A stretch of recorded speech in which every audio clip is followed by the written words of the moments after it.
Radio frequency scanner hidden in Caleb Dorn's garage workshop crackled to life at 11:47 p.m., capturing an encrypted VoIP packet that wasn't meant for him. The digital static resolved into voices, one he recognized with chilling clarity. For 13 years as a defense contractor and 8 before that with Delta Force, Caleb had learned to trust his instincts. Tonight, those instincts screamed danger with the intensity of incoming artillery. He'd been calibrating surveillance equipment for the FBI's Cyber Ops division when the signal bounced off his antenna array. The transmission came from inside his own house, a fact that should have been impossible given his security protocols. Standard procedure would be to forward encrypted intercepts to his handler, Agent Patricia Cross, for decryption. But something about the packet's origin point made him pause. The signal signature matched Vanessa's smartphone. The packet decoded in 43 seconds using NSA-grade decryption algorithms. Vanessa's voice emerged from the static, whisper soft but crystal clear. "He'll run. Insurance is millions. Make it look like an accident tonight." A pause. Background noise that sounded like traffic, someone breathing heavily. "The cabin will work perfectly. Cliffside location, 100-foot drop, one push, and it's over. No witnesses, no evidence." Another voice, male, older, with a slight East Coast accent. "You absolutely sure about this? Once we move forward, there's no going back. This isn't some insurance claim dispute. This is elimination." "I'm completely sure. He won't suspect anything. I've been the perfect wife for 6 years. He trusts me completely. The man would walk into hell if I asked him to." A bitter laugh from the male voice. "In a way, he will be." "How quickly can we expect the payout?" "Standard processing is 30 days, but with your husband's profile, military contractor, dangerous occupation, insurance companies expedite. 2 weeks maximum. Then we split it and disappear." "What about the boy?" "Tyler? He's 17, not our problem after this. Send him to boarding school or foster care. With $4.8 million, you can afford to make problems go away." The line went dead with a soft click. Caleb stared at the frequency display, his hands perfectly steady, despite the adrenaline surge coursing through his system. 38 years old, former special operations with classified deployment history across 3 continents, current deep cover asset for federal counterintelligence operations, and apparently married to a woman actively planning his termination for financial gain. The implications crystallized with brutal clarity. This wasn't a crime of passion or a desperate act. This was premeditated conspiracy involving forged documents, coordinated timing, and professional execution. Someone had been studying him, learning his patterns, identifying vulnerabilities. He powered down the equipment with methodical precision, ensuring no electronic traces remained, then walked back to the house where warm light spilled from the kitchen windows. The smell of roasted chicken drifted across the backyard, mixing with the scent of rosemary from Vanessa's herb garden. Everything appeared normal, domestic, peaceful, the perfect cover for planning cold-blooded elimination.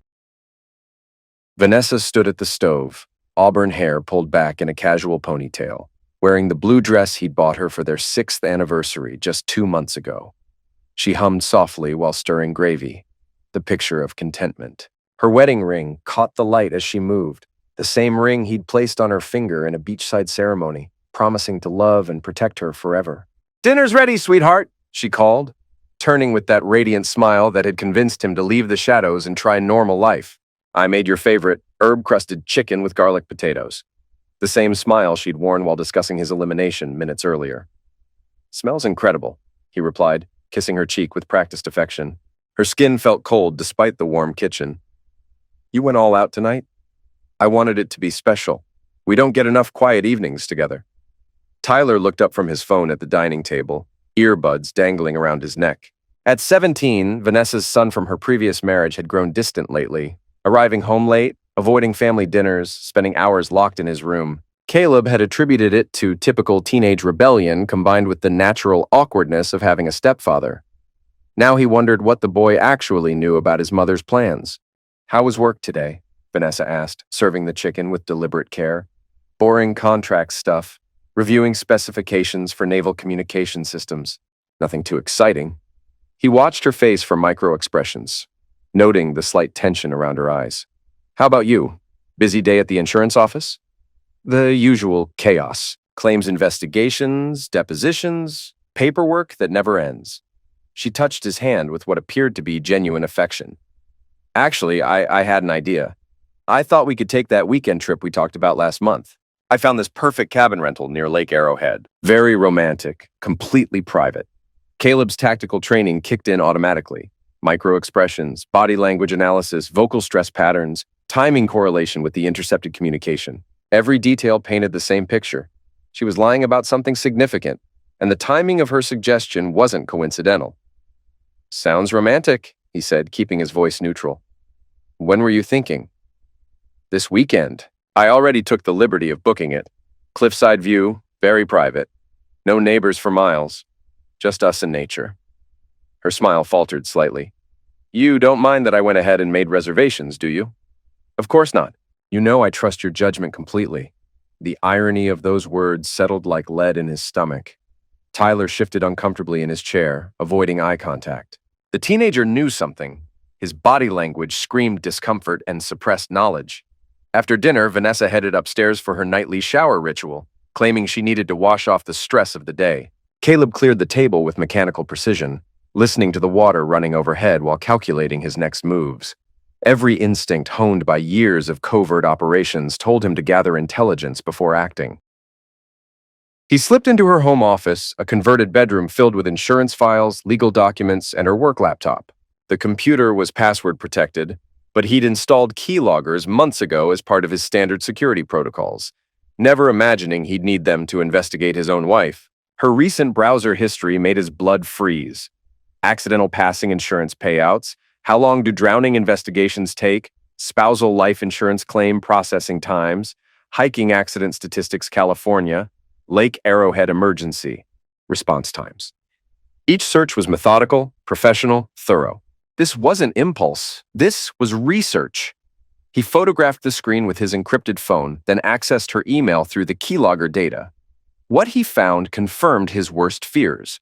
Correspondence with someone named AITA, discussing weekend plans and final preparations. The emails were carefully coded, but the meaning was clear. One message from 3 days ago read, "Package confirmed. Delivery scheduled for Saturday evening. Clean extraction guaranteed." Another from yesterday. "Weather forecast perfect. Clear skies, no complications expected. Payment processing ready." Caleb returned to the kitchen as water stopped running upstairs, his mind racing through tactical options. Confrontation would be premature without more intelligence. Running would confirm their suspicions and endanger Tyler.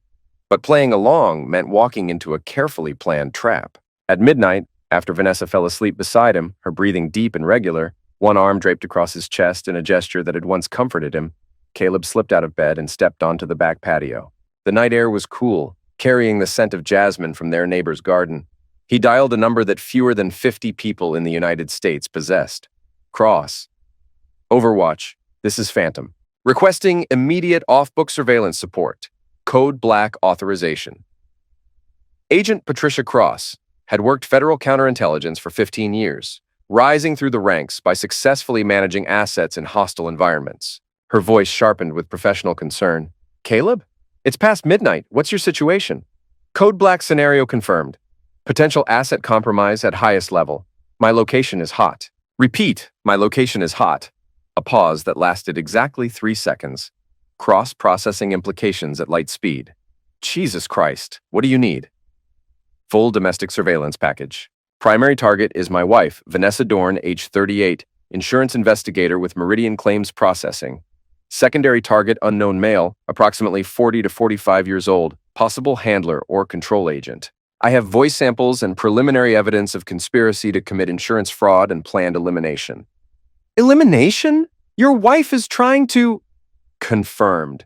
I intercepted encrypted communication indicating planned termination this weekend. Insurance payout mentioned at $4.8 million. They're attempting to lure me to a remote location, Lake Arrowhead area, cliffside rental property." "What's the timeline?" "She's trying to get me to the cabin this Friday through Sunday. Isolated location, 100-foot cliff drop, perfect for staging an accidental passing. They've been planning this for months, possibly longer." Cross's training kicked in. "Okay, stay calm and maintain operational security. We'll get full surveillance teams in position by 800 hours, audio monitoring, vehicle tracking, communications intercept, the complete package. Under no circumstances should you tip your hand or deviate from normal behavior patterns. Can you maintain cover for 48 hours? Roger that. Operation designation, Widowmaker. Copy Phantom. One more thing. If she's planning what you think, she's definitely not working alone. This sounds like organized conspiracy, possibly involving multiple targets.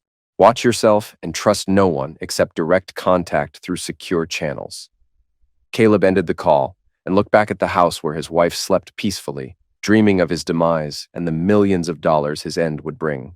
Tomorrow would begin the most dangerous undercover operation of his career, infiltrating his own marriage. The next morning felt like living inside a carefully constructed lie. Vanessa made coffee and scrambled eggs while humming the melody from their wedding dance, her movements graceful and apparently carefree. Tyler grabbed a granola bar and bolted for school without speaking, his backpack slung over one shoulder, avoiding all eye contact. Everything appeared normal, except for the micro-surveillance devices Caleb had planted throughout the house while she slept. Devices so small they resembled dust particles but could capture conversations from 50 feet away. "I'm so excited about our trip," Vanessa said, wrapping her arms around his waist as he read the morning newspaper. Her perfume was the same vanilla and jasmine scent he'd grown to associate with home and safety. "It's been too long since we had real alone time." "Me too. Anything special you want to do up there besides hiking?" He kept his voice casual while noting the slight tremor in her hands. "Maybe we could practice some of those survival skills you're always talking about. You know, outdoor cooking, navigation, emergency procedures." Her laugh sounded forced, artificial. "You always said you wanted to show me how to handle myself in the wilderness."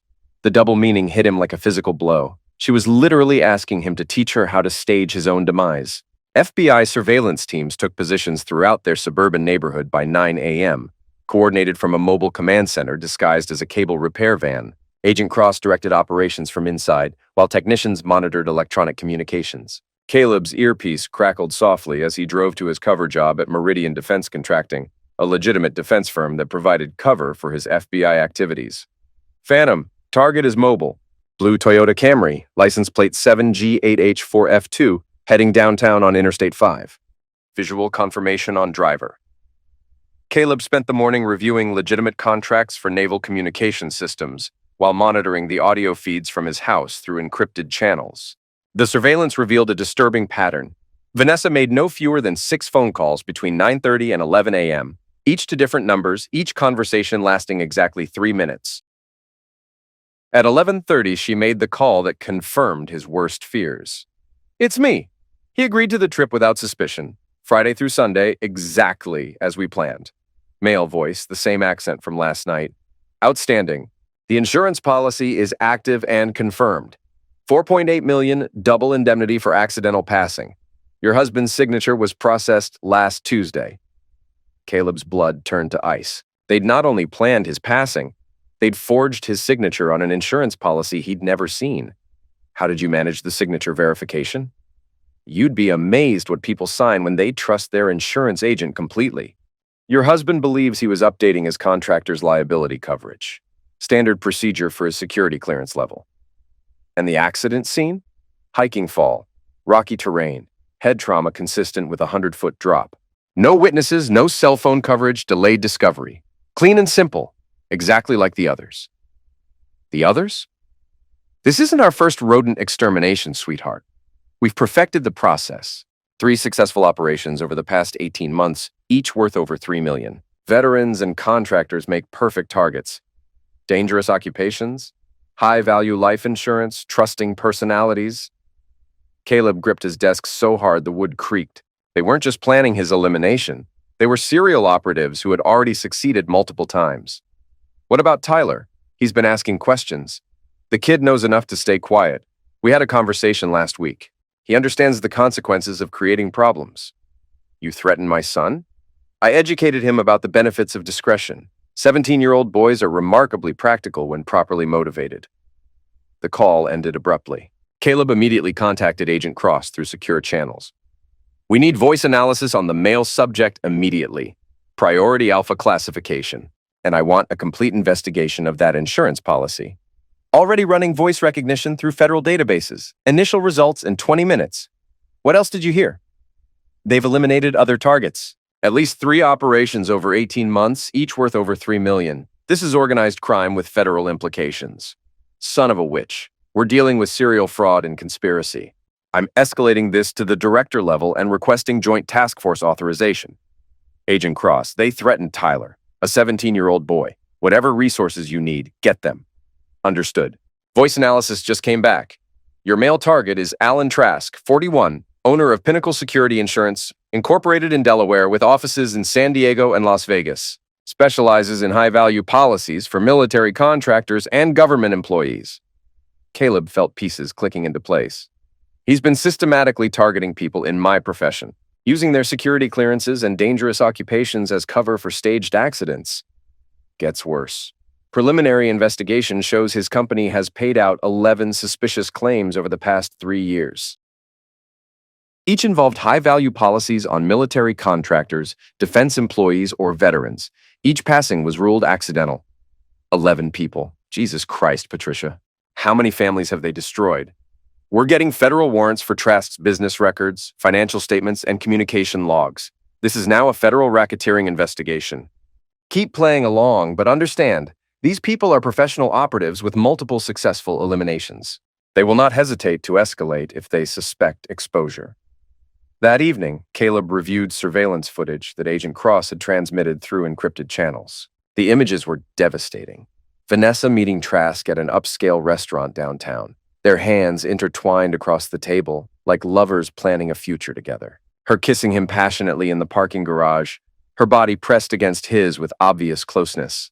The way they touched, whispered, laughed, everything spoke of a deep, established relationship. His wife of 6 years was not only planning his termination, she was having a passionate affair with his would-be assassin, and they'd been intimate for months. Tyler walked into the kitchen as Caleb studied the images on his encrypted tablet, trying to process the scope of betrayal. "What's that?" the teenager asked, his voice carefully neutral. Caleb closed the device immediately. "Work stuff. Surveillance reports for a contract evaluation. How was school today?" Tyler shrugged, grabbing a soda from the refrigerator with practiced teenager indifference. "Fine, I guess. Same boring classes, same boring people." "Tyler, is everything okay? You've seemed distant lately, and I'm concerned about you." The boy's face went pale and his hands trembled slightly as he opened the soda can. "I don't know what you mean. If something's bothering you, anything at all, you can talk to me. I'm here for you, regardless of what anyone else might say or threaten." Tyler stared at him for a long moment, internal conflict evident in his young features. Fear, loyalty, confusion, and something that looked like desperate hope warred across his face. "Mom said—" He stopped, swallowing hard. "She said you might have to go away for work, for a really long time, maybe permanently." "Did she? When did she tell you this?" "Last week. She said we shouldn't get too attached because military guys like you, they don't stick around. They go on dangerous missions and sometimes they don't come back." Caleb felt a surge of protective rage at how Vanessa had psychologically manipulated the boy, poisoning their relationship while planning ultimate betrayal. Tyler wasn't just collateral damage. He was being emotionally prepared for his stepfather's disappearance. "Tyler, I want you to know something, and I need you to remember it no matter what happens. I love you like my own son. I'm not going anywhere unless someone forces me to. And if that happens, I'll fight like hell to get back to you. That's a promise." Tears welled in Tyler's eyes, the first genuine emotion he'd shown in weeks. "Really? You mean that?" "Really. I've never lied to you, and I won't start now. Whatever happens this weekend, remember that conversation. Remember that someone cares about you enough to fight for you." Tyler nodded, wiping his eyes with the back of his hand. "There's something I should tell you. Mom's been acting really weird lately. Secretive phone calls, meetings with some guy I've never seen before. And she's been asking me strange questions about insurance and what I'd do if something happened to you." "What kind of questions?" "Like, would I be okay living somewhere else? Would I want to travel, see the world?" "She said we might have opportunities to do things we never imagined possible." The manipulation was even deeper than he'd realized. Vanessa had been grooming Tyler for months, preparing him psychologically for his stepfather's elimination and the windfall that would follow. "Tyler, has anyone else talked to you about this? Anyone threatened you or made you feel unsafe?" The boy hesitated, then nodded slowly. "Last week, some guy came to school during lunch. He said he was a friend of Mom's and that I should be careful about what I say to people. He said families who stick together get rewarded, but families who cause problems, Don't. Can you describe this man? Older, maybe 40, dark hair, expensive suit. He knew things about me, my classes, my friends, where I hang out after school. It was really creepy. Alan Trask had personally threatened a 17-year-old boy to ensure operational security. These people were ruthless professionals who viewed human life as obstacles to profit. Tyler, I need you to do something for me. This weekend, I want you to stay with your friend Jake's family. Tell them your mom and I are going on a romantic getaway and you need somewhere to crash. Is something bad going to happen? Caleb looked into the boy's eyes and made a decision that violated every operational security protocol he'd ever learned. I can't give you details, but yes, something is going to happen this weekend. I need you safe and away from here. Are you and Mom getting divorced? That's complicated. But whatever happens between your mother and me, it won't change how I feel about you. You're my son in every way that matters, and I'll protect you no matter what the cost. Tyler hugged him with desperate intensity, clinging like a drowning person to a life preserver. I love you, Dad. The word hit Caleb like a physical blow. Tyler had never called him Dad before, always Caleb or my mom's husband. Now, facing the potential loss of the only stable father figure he'd ever known, the boy was finally expressing his true feelings. I love you too, son. More than you'll ever know. Friday morning arrived gray and overcast, with thick clouds promising rain later in the day. Vanessa packed their bags with unusual enthusiasm, humming as she folded clothes and toiletries into a weekend duffel bag. She'd selected her wardrobe carefully: hiking boots, outdoor gear, and a red jacket that would photograph well for potential news coverage. The weather forecast looks perfect for tomorrow, she said, checking her phone repeatedly. Clear skies, great visibility for hiking and photography. I can't wait to capture some memories of our time together. The phrase, capture some memories, carried chilling significance given what Caleb now knew about her true intentions. Caleb had spent Thursday night reviewing topographical maps of the Lake Arrowhead area with Agent Cross and a team of tactical specialists. The cabin Vanessa had rented sat on a cliff overlooking the lake, accessible only by a narrow mountain road with limited escape routes. The location was tactically perfect for an ambush. Isolated, no cell phone coverage, emergency response times exceeding 40 minutes. I can't wait to get away from everything, he said, loading their gear into the car while surreptitiously checking the GPS tracking devices Agent Cross had installed. Just us, nature, and no distractions. Tyler appeared on the front porch with his overnight bag, preparing to leave for Jake's house. The boy hugged Caleb goodbye with unusual intensity, whispering in his ear, "Be careful, Dad. Come back to me." "Always," Caleb whispered back. "That's a promise." The drive to Lake Arrowhead took 2.5 hours through winding mountain roads that grew progressively more isolated. Vanessa chatted nervously about work, weekend plans, and future travel dreams, but Caleb noted every detail: how she kept checking her phone despite no cellular coverage, her elevated heart rate visible in her pulse points, the way she gripped the steering wheel when they passed potential turnoff points. "I'm so glad we're doing this," she said as they climbed higher into the mountains. "We need more spontaneous adventures in our lives." Spontaneous was hardly the word for months of careful planning and coordination. The cabin was exactly as advertised in the rental listing: rustic timber construction, panoramic windows facing the lake, and a deck that extended dramatically over a 100-foot cliff. The drop was sheer granite, perfect for ensuring that any accidental fall would be definitively fatal. "It's absolutely beautiful," Vanessa said, kissing his cheek as they stood on the deck. "Just like I imagined when I saw the photos online." Caleb had arrived with more than hiking gear and romantic intentions. Hidden in his duffel bag were motion sensors, audio pickups, infrared cameras, and communication equipment.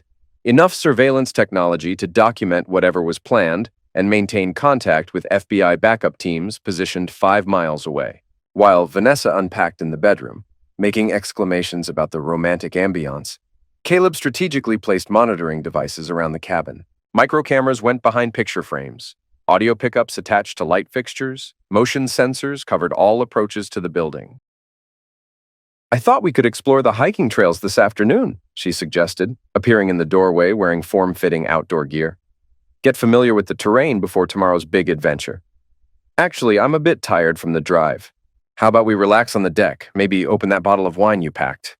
Disappointment flashed across her features before she recovered her composure. "Of course, sweetheart, whatever you want." We have all weekend for outdoor activities. That evening, they grilled steaks on the deck while the sun set over the lake in spectacular display of orange and purple. Vanessa's phone buzzed repeatedly despite the supposed lack of coverage, but she ignored it with theatrical dedication to their romantic evening. Popular tonight, Caleb observed, noting the signal strength indicator on her device. Just work emergencies. I told them not to bother us unless someone was literally dying. The irony of her word choice was probably unintentional. I want this weekend to be perfect for us. At 10 p.m., Caleb excused himself to use the bathroom and checked his encrypted communication device. 3 messages from Agent Cross painted an increasingly dangerous picture. Trask departed San Diego 1800 hours. Vehicle tracking shows mountain route toward your location. Mountain highway cameras confirmed his vehicle at mile marker 47. ETA your location 2330 hours. Additional vehicle detected following similar route. Unknown occupants. You may be facing multiple hostiles. Teams positioned but cannot approach without compromising operation. You're solo until they make aggressive moves. Caleb returned to find Vanessa pouring wine with hands that trembled almost imperceptibly. The bottle was the expensive Cabernet they'd received as a wedding gift, symbolic of their marriage being sacrificed for money. Everything okay? He asked, accepting the glass she offered. Perfect. I was just thinking about how much I love you, how much our relationship means to me. She touched his face gently, her wedding ring cool against his skin. Sometimes I wonder what my life would have been like without you. I love you too. The words felt like ash in his mouth, but operational discipline demanded he maintain cover. They sat on the couch inside the cabin. Vanessa cuddled against his chest in a position that had once brought him comfort. Now she felt tense, like a coiled spring waiting to release. Her breathing was rapid and shallow, her skin temperature elevated despite the cool mountain air. At 11:45, headlights swept across the cabin windows. Were you expecting someone?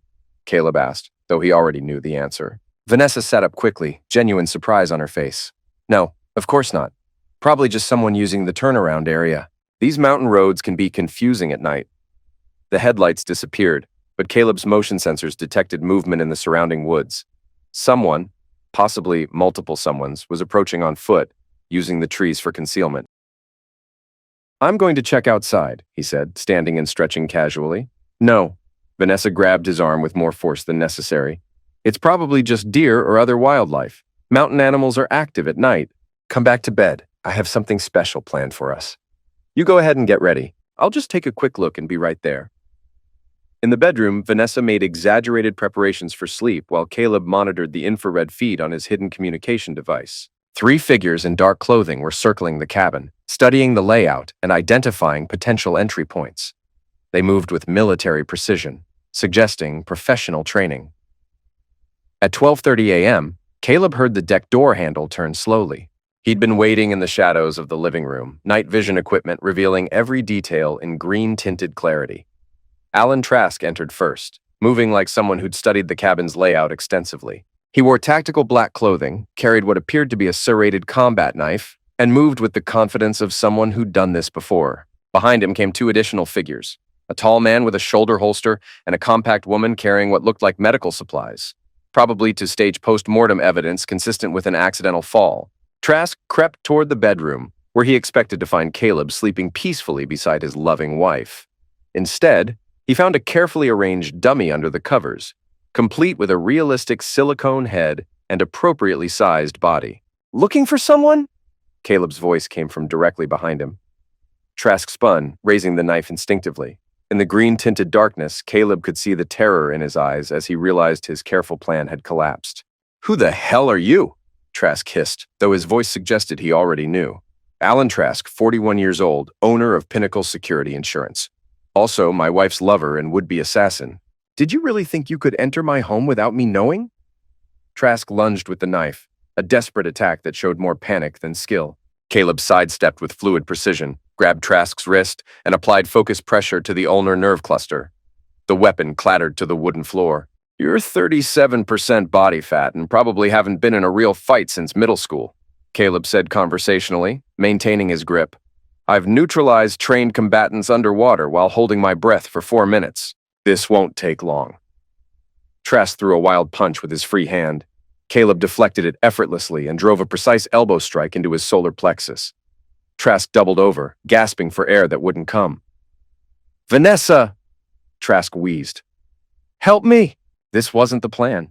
She can't hear you. Mild sedative in the wine. She'll sleep peacefully for several hours while we have our conversation. The two accomplices had retreated when they heard the commotion, apparently following protocols for operational security. Professionals always had escape plans. Caleb grabbed Trask by the throat and lifted him against the wall with one hand. Here's what's going to happen. You're going to confess everything. The insurance fraud, the planned elimination, how many other people you've terminated, the complete scope of your operation. All of it. Go straight to hell, Trask spat, though his voice lacked conviction. Caleb applied measured pressure to his carotid artery until Trask's vision started to fade, then released. I have complete recordings of your conversations with my wife. Voice analysis has already confirmed your identity. The FBI is building a federal racketeering case that will put you away for consecutive life sentences. Your only choice is cooperation or complications. You're bluffing. You can't prove anything. Caleb pulled out his phone and played the recorded conversation from earlier. This isn't our first rodent extermination, sweetheart. We've perfected the process. 3 successful operations over the past 18 months, each worth over $3 million. Trask's resistance crumbled like wet cardboard. It was her idea originally. Vanessa approached me 6 months ago, said she wanted out of her marriage but needed financial security. The insurance angle was just business opportunity. How many others have you eliminated? 3 confirmed eliminations. Maybe 4. I don't handle all operational details personally. Names. Johnson, the Navy contractor from Norfolk. Williams from Raytheon in Boston. Martinez from Lockheed in Texas. All veterans, all trusting, all profitable. Caleb memorized each name while restraining Trask with zip ties from his tactical kit. 3 families destroyed. 3 men eliminated for money. 3 widows who had no idea their husbands were targets. The 4th, Peterson, Air Force contractor in Nevada. That one was complicated. His wife figured out something was wrong and called the police. We had to terminate and relocate. So you moved your operation here. California has better legal protections for insurance payouts. Less investigation, more privacy laws. At 3 a.m., Vanessa stumbled out of the bedroom, still groggy from the wine, but coherent enough to recognize disaster when she saw it. Caleb? What's happening?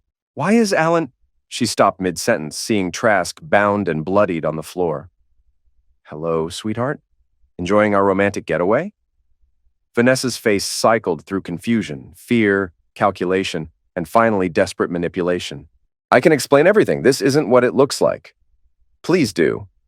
I'm fascinated to hear how you rationalize conspiracy to commit insurance fraud, attempted elimination, and accessory to multiple homicides. You don't understand our situation. Alan and I were in love. We never intended for things to go this far. Caleb pulled out his phone and played the recorded conversation from yesterday. He'll run. Insurance is millions. Make it look like an accident tonight. Vanessa went pale as her own voice filled the cabin. How did you get that recording? I intercept encrypted communications for a living, remember? Did you really think I wouldn't notice when someone targeted me for elimination?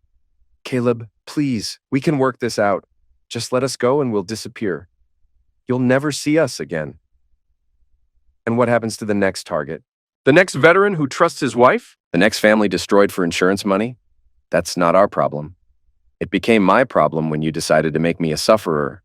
Headlights illuminated the cabin windows as FBI tactical teams finally moved in. Agent Cross had been monitoring the situation through Caleb's hidden cameras, waiting for sufficient evidence to justify federal intervention. FBI, this is a federal raid. Open the door immediately.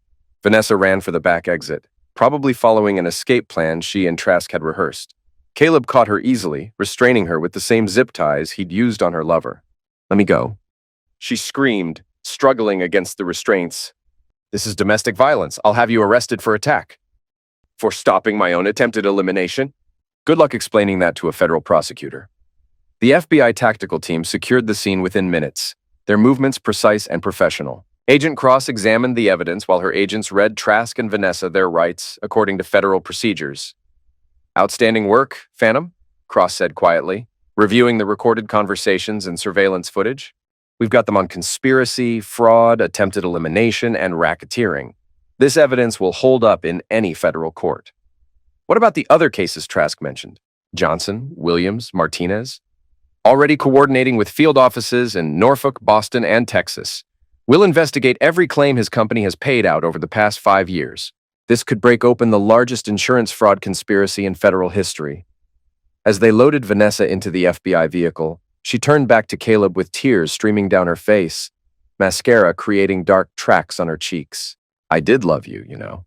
At the beginning, it was real. Caleb looked at her with the cold professionalism of someone who'd survived countless betrayals. I was the only one who ever meant it.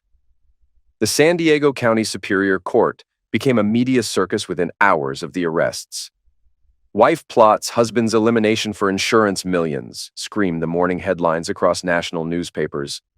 Decorated veteran escapes end trap, followed in the afternoon editions, accompanied by photographs of Caleb in his dress uniform and wedding pictures that now seemed obscene given the circumstances. Caleb hired Rebecca Walsh, the most ruthless divorce attorney in Southern California, and a specialist in high-stakes marital litigation. At 52, Walsh had never lost a case involving military personnel, and her reputation for destroying opposing counsel in cross-examination was legendary throughout the legal community. They're going to play the domestic violence card immediately, Walsh warned during their initial strategy session in her downtown office. Classic defense strategy when wives are caught in criminal behavior. Paint you as a dangerous, unstable veteran suffering from PTSD who drove your poor wife to desperate measures through systematic psychological and physical coercion. Let them try. I have complete audio recordings of their conspiracy. Recordings can be dismissed as entrapment or illegal surveillance depending on how they were obtained. We need more character witnesses, financial documentation, evidence of long-term premeditation, proof that she was the primary conspirator rather than a manipulated sufferer.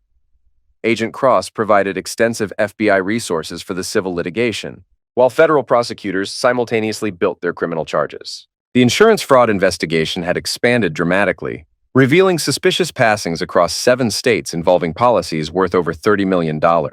Pinnacle Security Insurance was emerging as the front for the most sophisticated elimination-for-profit scheme in modern American history. Vanessa's defense team, led by celebrity attorney Marcus Rothschild, a man known for representing wealthy defendants in high-profile criminal cases, immediately filed counter-accusations that painted Caleb as the real villain. Domestic violence, psychological terrorism, unlawful surveillance, entrapment, and manipulation of evidence. Mr. Dorn is a trained federal operative with classified skills in psychological manipulation and lethal force, Rothschild told a packed press conference outside the courthouse.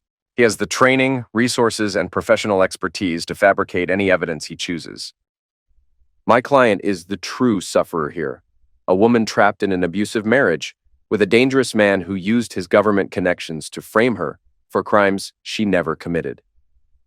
The divorce proceedings began 3 weeks after the arrests, with Caleb seeking full custody of Tyler, complete forfeiture of all marital assets, and maximum punitive damages for attempted fraud and conspiracy. The courtroom was packed with reporters, legal observers, and federal agents monitoring the proceedings for potential impact on the criminal cases. Walsh opened with devastating legal precision that left no room for sympathy or misinterpretation. Your Honor, this case represents one of the most premeditated betrayals in modern legal history. Mrs. Dorn didn't just plan to end her marriage through conventional divorce proceedings. She orchestrated an elaborate conspiracy to end her husband's life for financial gain, while simultaneously conducting an extramarital affair with her co-conspirator. She played the intercepted communications through the courtroom's audio system, each word echoing off the walls with damning clarity. The effect on the gallery was immediate. Gasps, whispered comments, and the soft clicking of reporters' keyboards capturing every detail. He'll run. Insurance is millions. Make it look like an accident tonight. The cabin will work perfectly. Cliffside location, 100-foot drop. One push, and it's over. Walsh then presented the forged insurance documents, detailed phone records showing hundreds of calls between Vanessa and Trask over 8 months, and credit card statements documenting their affair. This wasn't a crime of passion or momentary desperation, Walsh continued. This was systematic, professional conspiracy involving forged documents, staged accidents, and premeditated elimination. Mrs. Dorn spent months studying her husband's habits, identifying his vulnerabilities, and coordinating with professional criminals to stage his passing. Rothschild's counter-strategy involved attacking Caleb's credibility and mental stability. Your Honor, my client married a man who presented himself as a peaceful defense contractor working on mundane government projects. In reality, she was unknowingly cohabitating with a federal agent trained in psychological manipulation, surveillance techniques, and lethal force. The stress of discovering her husband's true identity, combined with his increasingly paranoid and controlling behavior, drove her to seek emotional support elsewhere. Emotional support that included planning his elimination for insurance money? Walsh fired back immediately. Alleged planning based on illegally obtained recordings and fabricated evidence. We maintain that all so-called evidence was manufactured through sophisticated government surveillance techniques designed to entrap an innocent woman. Tyler's testimony devastated Vanessa's defense completely. The 17-year-old took the stand with quiet dignity that impressed even the most jaded court observers, describing months of his mother's increasingly erratic behavior in detail that no coaching could have produced. She started talking about money differently, Tyler said, his voice steady despite the emotional weight of testifying against his mother. Instead of worrying about bills or college expenses, she talked about traveling the world, buying whatever we wanted, never having to worry about finances again. Did she explain where this money would come from? Walsh asked gently. She said Dad had substantial life insurance through his work, policies that would take care of us if anything happened to him. She said sometimes people in dangerous jobs have accidents, and their families receive financial compensation that allows them to start new lives. How did that make you feel? Tyler looked directly at Vanessa, his eyes reflecting hurt and betrayal that cut deeper than any legal argument. Scared, like she was hoping something bad would happen to him, like she was planning for his passing instead of trying to prevent it. Did anyone else discuss these topics with you? A man came to my school one day. He said he was a friend of Mom's and that families who cooperate get rewarded, but families who create problems face consequences. He knew personal details about my life, my schedule, my friends, where I spent time after school. It felt like a threat. Rothschild's cross-examination backfired spectacularly, revealing his complete misunderstanding of military family dynamics. Tyler, isn't it true that your stepfather trained you in weapons handling and combat techniques? He taught me tool safety, basic self-defense, and emergency preparedness. He said every young man should know how to protect himself and his family if circumstances required it. Didn't that seem excessive? Training a minor in potentially lethal skills? No, sir. He was preparing me to be responsible and capable. He wanted me to be able to protect my mother and myself if he couldn't be there. Unlike some people, he actually cared about our safety. The judge gavelled down Rothschild's objection to Tyler's editorial comment, but the damage was done. Financial records presented by Walsh revealed the scope of Vanessa's deception. Her affair with Trask had been ongoing for 8 months, involving expensive dinners, hotel rooms, jewelry purchases, and weekend trips to Las Vegas and San Francisco. Phone records documented over 400 calls between them, often lasting an hour or more, frequently occurring while Caleb was traveling for legitimate work assignments. Mrs. Dorn spent more money on her extramarital relationship than most families spend on housing, Walsh noted, presenting credit card statements. She purchased jewelry worth $12,000, spent $18,000 on hotel accommodations, and charged $24,000 to restaurants and entertainment, all while maintaining the facade of a devoted wife concerned about family. Finances. The criminal trial proceeded simultaneously with the divorce litigation, creating a media spectacle that dominated local and national news coverage. Federal prosecutors charged both Vanessa and Trask with conspiracy to commit insurance fraud, attempted homicide, racketeering, and mail fraud. The evidence was overwhelming and professionally documented. Trask's attorney immediately began plea negotiations, recognizing that his client faced life sentences under federal guidelines. His cooperation revealed the true scope of their criminal enterprise, targeting military contractors, defense employees, and veterans with substantial life insurance policies, then staging accidents that would trigger maximum payouts with minimal investigation. We specifically looked for men in dangerous professions who had trusting personalities and access to high-value insurance policies, Trask testified under oath, his voice barely audible in the packed courtroom. Veterans were ideal targets because they typically had life insurance through their military service, often supplemented by additional private policies for family protection. How many people did you and your conspirators eliminate? The federal prosecutor asked. 7 confirmed operations, possibly more. I wasn't involved in every operational detail, and the organization was compartmentalized for security. Describe the typical operation. We would identify targets through insurance industry contacts, research their personal lives, and habits, then arrange for female operatives to establish romantic relationships. The women would marry the targets, take out additional insurance policies, then coordinate elimination that appeared accidental. Was Mrs. Dorn typical of these female operatives? No, she was different. She approached us rather than being recruited. She was already married to a high-value target and wanted assistance maximizing the financial benefit of his elimination. Vanessa's defense strategy collapsed under the weight of evidence and Trask's cooperation. Audio recordings, financial documents, witness testimony, and forensic evidence left no room for reasonable doubt about her guilt or her role as the primary conspirator. Her final courtroom appearance was a study in complete defeat. Rothschild had abandoned most of his original strategy, instead focusing on minimizing her sentence through cooperation and expressions of remorse. Your Honor, my client recognizes the seriousness of her actions and accepts full responsibility for her poor judgment, Rothschild said during closing arguments. She became involved with dangerous criminals who exploited her emotional vulnerability and manipulated her into participating in their scheme. The federal prosecutor's response was immediate and devastating. Mrs. Dorn wasn't manipulated. She was the manipulator. She approached the criminal organization, provided the target, arranged the operational details, and coordinated the timing.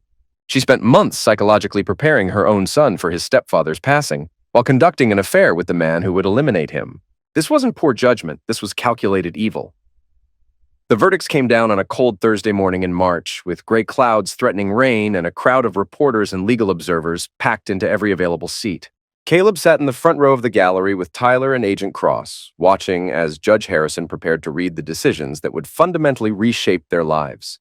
In the matter of Dorn versus Dorn, this court finds overwhelming and irrefutable evidence of fraud, conspiracy, attempted damage, and profound betrayal of marital trust, Judge Harrison began, his voice carrying the weight of 3 decades on the bench. Mrs. Dorn's actions represent not merely infidelity or financial disagreement, but systematic conspiracy to commit the ultimate betrayal possible within a marriage relationship.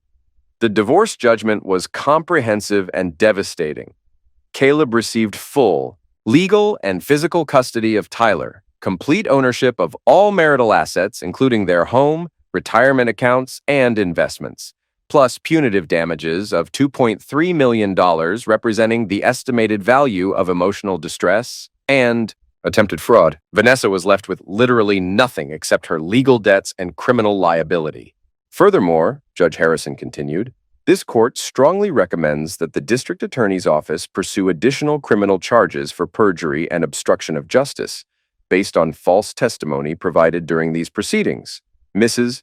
Dorn's attempts to manipulate this court through fabricated evidence and perjured testimony represent contempt for the legal system itself. The criminal verdicts followed immediately in the federal courtroom 1 floor above. Judge Patricia Kemp had presided over the federal case with stern efficiency, cutting through legal maneuvering to focus on the evidence itself. Trask received 28 years in federal prison without possibility of parole for racketeering, conspiracy to commit homicide, insurance fraud, and mail fraud.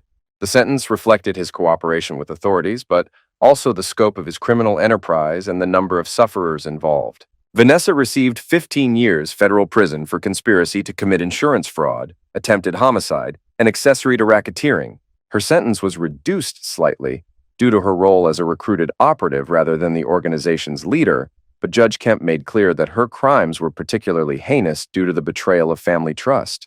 Mrs. Dorn, you violated the most sacred bonds of marriage and family in pursuit of financial gain, Judge Kemp said during sentencing. You manipulated your own child, betrayed your husband's trust, and participated in a criminal conspiracy that destroyed multiple families across several states. The court finds no mitigating circumstances that excuse or minimize your calculated cruelty. As the bailiffs led Vanessa away in shackles and federal prison uniform, she broke down completely. The composed, manipulative woman who had spent months planning elimination was replaced by someone who finally understood the consequences of her choices. I loved you, Caleb, she screamed, makeup running down her face in dark streams. I really did love you at the beginning. Caleb stood and looked her directly in the eye, his voice carrying the cold finality of absolute judgment. I was the only one who ever meant it. The media frenzy reached its peak outside the courthouse.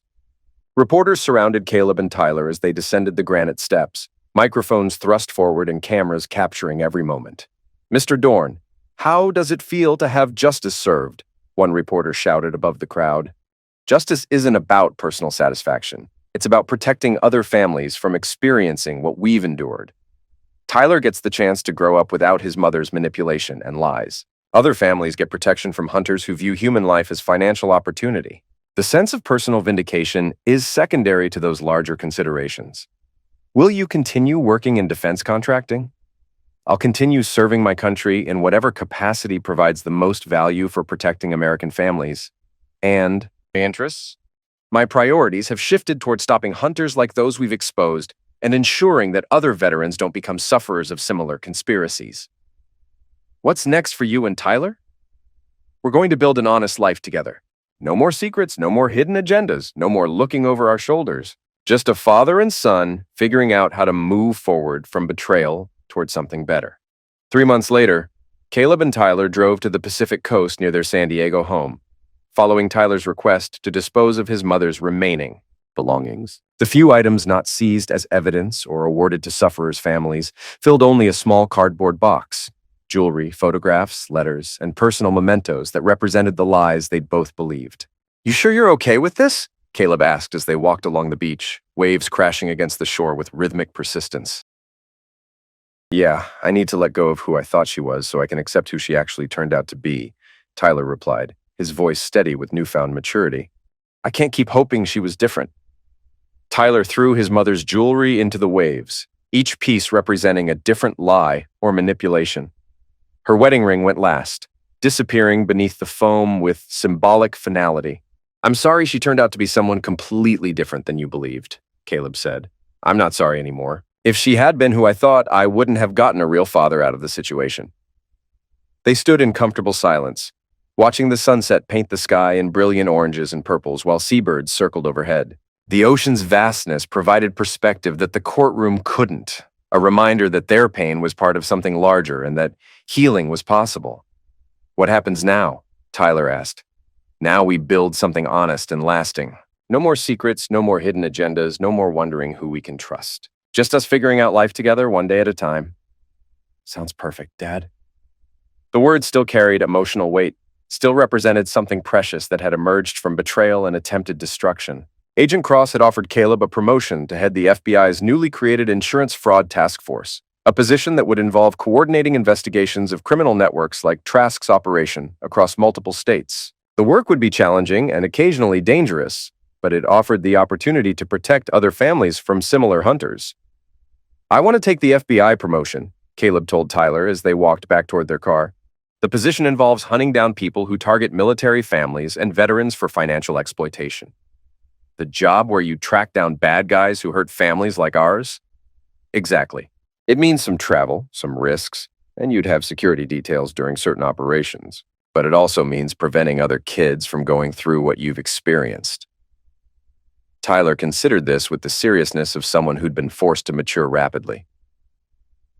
"Will you teach me more about what you do? Not classified information, but the basic skills for recognizing deception and protecting myself?" "If you want to learn those skills, absolutely." "I do. Someone in our family should know how to spot lies before they destroy everything." 2 years later, Agent Cross visited their home for a barbecue, celebrating Tyler's graduation from high school with honors and his acceptance to Georgetown, the university's criminology program. The boy had grown into a confident young man, with clear goals and realistic expectations about human nature. "Any regrets about how everything turned out?" Cross asked as they watched Tyler expertly managing the grill with focused concentration. "Only that I didn't recognize the deception sooner. The warning signs were present. I was just too trusting and too comfortable to see them clearly." Trust isn't weakness, Caleb. What Vanessa did was pure evil disguised as love. You gave her genuine affection and loyalty, and she perverted those gifts into weapons for manipulation and financial gain. The task force has prevented 11 additional operations similar to theirs over the past 2 years. That represents 11 families who still have their fathers, husbands, and providers. Those victories make the personal pain worthwhile. Tyler called them to dinner, his smile genuine and uncomplicated. He'd learned devastating lessons about deception and betrayal, but also about resilience, justice, and the possibility of building something better from the wreckage of lies. "Dad, tell Agent Cross about the Nevada case that made national news," Tyler said, serving perfectly grilled vegetables and steaks. "Most of that operation remains classified, son. The parts that were covered by CNN and the Washington Post aren't classified anymore." Caleb smiled at his son's logic. Fair point. As the evening progressed, Cross pulled Caleb aside for a private conversation about career advancement. "The director wants to offer you the assistant deputy position in Washington. It's a significant promotion with national responsibilities, but it would require relocating to the DC area. I'll discuss it with Tyler. His preferences and educational goals are as important as my career advancement. He's fortunate to have you as a father. We're fortunate to have each other. Blood relationships don't automatically create family bonds. Choice and commitment do.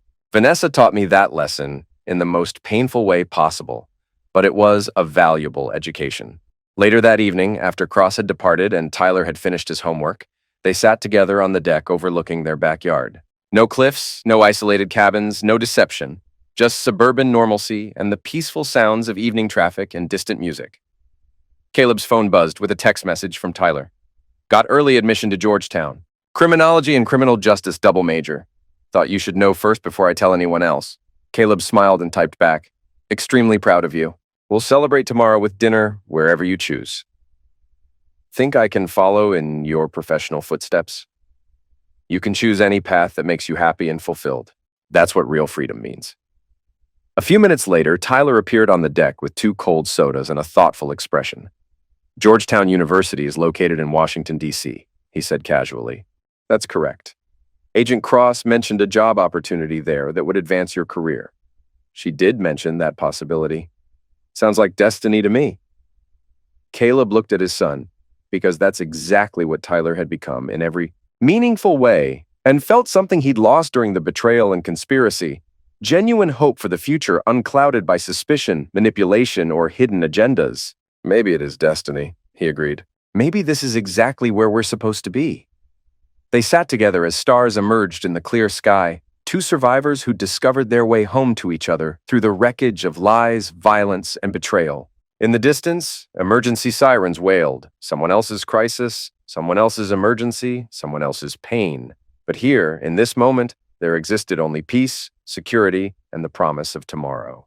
Vanessa had attempted to destroy them both for insurance money and personal gratification. Instead, her betrayal had forged them into something stronger than biological connection, deeper than legal marriage, and more enduring than any financial consideration.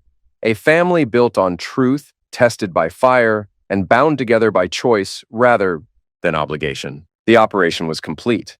Widowmaker had failed catastrophically, and genuine love, honest love, tested love, chosen love, had triumphed absolutely.